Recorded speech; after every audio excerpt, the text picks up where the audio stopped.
Hi everybody, this is Lindsay. So I'm here in my own butterfly enclosure, yes, butterfly enclosure, in my own backyard here in Northeast Ohio. So I want to take you on a little tour so you can see what's going on in my butterfly enclosure and maybe give you some ideas for things that you could do in your own backyard or as you're raising monarchs yourself. One thing I want you to keep in mind though is remember that your monarch enclosure or the way that you keep monarchs to raise them doesn't have to look like mine. It can be any kind of setup you want. So join me as I take you on a tour. All right, guys, so this is Lindsay. This is the inside of my butterfly enclosure, and you'll notice that I have some raised beds here.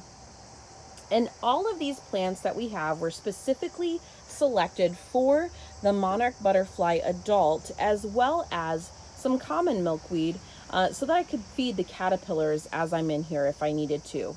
Our property does have milkweed on other points, but I wanted to have some that was handy. You'll notice that we have a lot of different plants here. So here's some milkweed here. These are regrowth. I had actually cut it all the way down because I had fed it all to my caterpillars at one point, and it's growing back again. This is an astilbe. Some people say astilbe. A yarrow plant, which is done blooming basically, but this was a pink plant. Some phlox. We have some echinacea. We also have some perennial.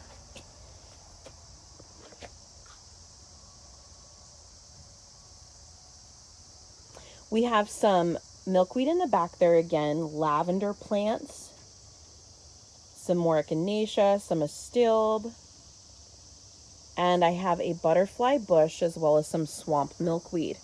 Yes, a butterfly bush is going to get enormous. However, I intend to keep that cut down just for this purpose in here. Over here, I do have some speedwell, which has finished its growth cycle, as well as some more common milkweed, another astilbe plant, and then just a few little other herbs and things like that. One thing to point out here is we do have a rock kind of in the middle. A lot of times once the butterflies have eclosed out of their chrysalises, they like to just kind of have an area that they can just kind of hang out.